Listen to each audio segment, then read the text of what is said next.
Hi there, I'm Dean Heskin, President and CEO of Swiss America Trading, and you are tuned into our podcast, The Secret War on Cash. And we're so glad you're here. I have with me my co-host, Chris Agelastos. Good morning, Chris. Good morning. To you. Okay, well, let's get into it here. I know that we've got a tight schedule here today, so wanted to get this podcast in before the day was done. Let's see, silver will shine again soon. So for those of you tuned in, if you're not aware, gold and silver recently has had a little bit of a pullback. And I do mean a little bit because there is really no shortage of people that are suggesting that by any stretch of the imagination that this pullback is going to last. We're seeing a lot of speculators who, by and large, have been buying metals, gold, silver being one of them, in a paper form through ETFs and things of that nature. And due to what's happening with the war right now, there's been a little bit of disruption in financial markets as a whole. And long story short, it's caused metals to dip, and they've had to start unloading some of their paper positions in order to cover their leveraging, simply put. And so if you look at, we talked about in our earlier podcast, what's been happening with gold. Silver's kind of the same thing. Just kind of got caught up in the fray. It's had a great year, even with the recent pullback. And as we highlighted in our previous podcast with looking at what Jamie Dimon was talking about, why, in addition to the temporary or the temporal aspect of what's going on with the war and paper gold being sold, the same thing applies here with silver. On top of it getting caught up in the little bit of a temporary whirlpool of what's going on with that war, this talks about how, look, even with that going on, you still have EV demand, which is absolutely soaring right now. You have solar demand, which is absolutely soaring right now. And then you have our debt bubble, which is absolutely soaring right now as well. So just these short factors or temporal factors that are happening, again, with this war, these factors are very relevant factors. And especially, you look at, with solar and gas prices or energy prices are getting higher, that is only kind of becoming a little more evident just with what's happening with energy prices or fuel prices, et cetera. People are taking a hard look at, what are some alternatives to getting stuck in this little bit of a financial tsunami of everything getting so expensive out there. Yep. Yeah, absolutely. This is 100% a buying opportunity. And that's what they even say in here. It's a buying opportunity, not a breakdown. The nice thing about silver and gold, for that matter, is that they've always gone on to beat their previous highs. Like any investment, there are some ups and downs along the way. But what that tells us is that we know silver is going to go back and beat $115 or $120 an ounce because it's already touched those numbers this year. So when you see it drop down to, $65, $70, $75 an ounce, that is a perfect buying opportunity. You don't know if it's going to be 3 months or maybe it's going to take a year or two. But if you're buying like our clients do, and they're looking for longer term holds, probably at least 3 to 5 years or longer, you can be pretty confident here in knowing that, you're going to see probably a 75, 80% return on your purchase amount sometime in the near future here. So, the industrial demand, like the things you mentioned, the electric cars, all the manufacturing, solar energy, all of those key drivers that have been pushing the silver price over the last couple of years have not changed. This is just simply a dip that is pulling a little bit of the fat out of the market, and a good buying opportunity for those that have some cash on the sidelines and they want to put it in something tangible that should see some really strong gains in the next year or two. That's right. Totally agree. And so now, looking at our next article, let's look at what we've seen recently in the gold and silver market in particular, what this war has done in terms of pricing. Let's look at the reverse of that, which has a very negative repercussion or ramification to the average citizen, people like yourself, myself, and those tuned in. It says here, this is by Tyler Durden, nearing psychological gas price level where consumers drive less. Pretty Hmm. simple. Oil prices are going up, everything's going up.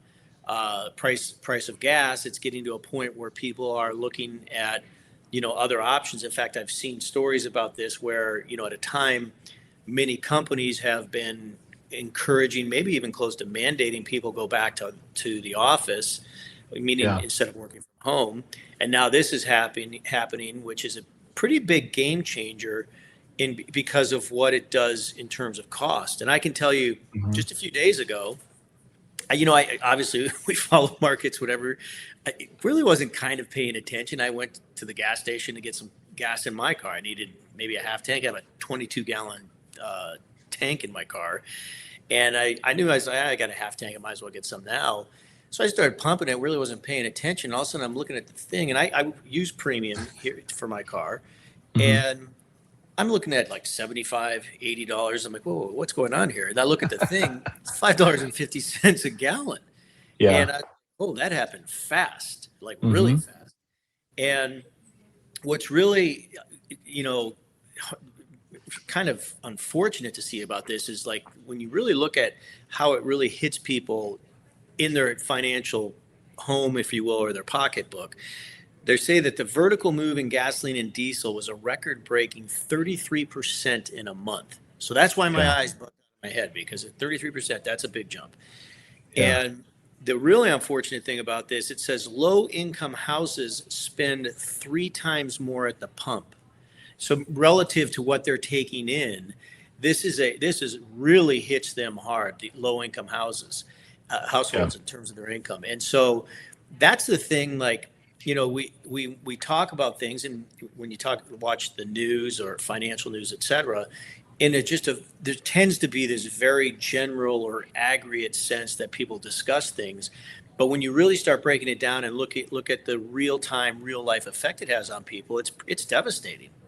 Yeah, and of course they're talking about averages in these articles, but it was just a few months ago that gas prices here in the Phoenix area were right around 260 to $3 a gallon. So now to see $5 and even over is a big increase, and especially in our country in the U.S., there are a lot of households have a husband and wife that both work, both have to drive, and oftentimes have two vehicles. So if you have two vehicles in a home, and you're budgeting maybe $300 to $500 depending on how much you drive for gas for the month, and now all of a sudden that's going to be $600 a month or $700 a month, and you're also getting beat up at the grocery store. Meat prices have gone up significantly. Vegetables, we've talked about this, over the last several months.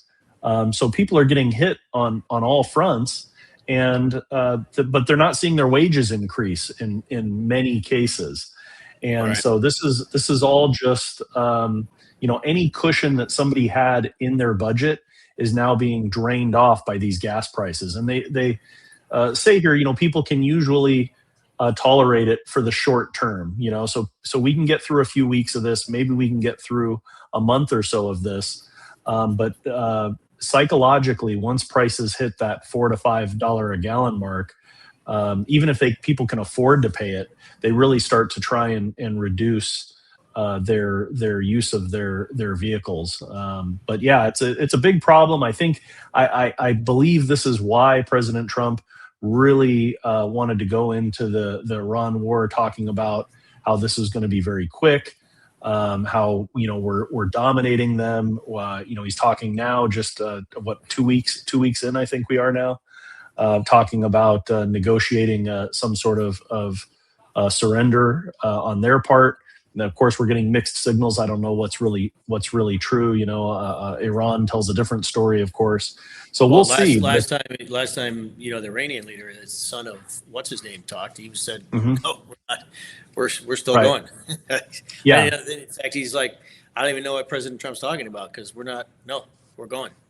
yeah. Well, and it sounds like too, there's a couple of different factions over there trying to gain power too. So maybe depending on who takes control and who we're talking with, obviously that's going to have an effect.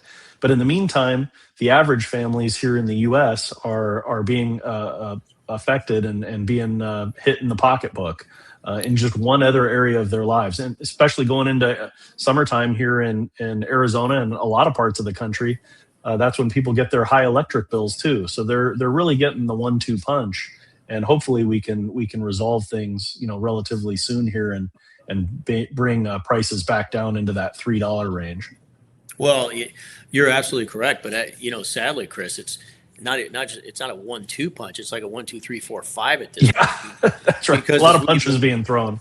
Yeah, we've been talking about over the last couple of years. I mean, inflation, in the grocery store, energy costs prior to this, and now these fuel costs, and how many articles and stories have we covered where people are dipping into the retirement already as it was to put food on the table, using their credit cards to put food on their table. I mean, just it hasn't been a rosy picture for a lot of people out there, and this just makes it worse. And you're right, going into it feels like summer already because we're already over 100 degrees, but we're nearing summer.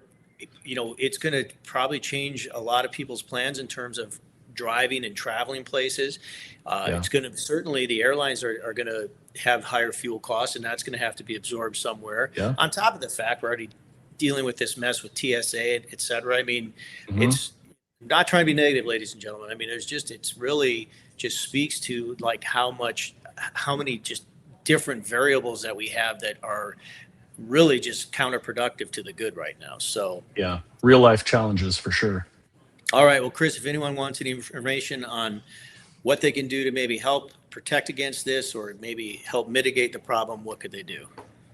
Visit us probably online is easiest for most. That's www.swissamerica.com. You can also call us at 1-800-289-2646. That's 1-800-BUY-COIN. 24 hours a day. If our office is closed, just leave a message with your information. We'll reach out to you, get you a packet. We've got all kinds of educational materials, also some specific precious metal sales pieces. But I think the key for most people is just getting educated, learn more about what you can do to protect yourself against all of these financial challenges so you can give your family a good shot at a positive future. All right. Well, thank you for that. And for those of you tuned in, thank you for doing so. If you're not subscribed, please do that as well. We'd love to talk to you more in the future. Other than that, have a great rest of your day, great week. Talk to you real soon. Thank you. Take care.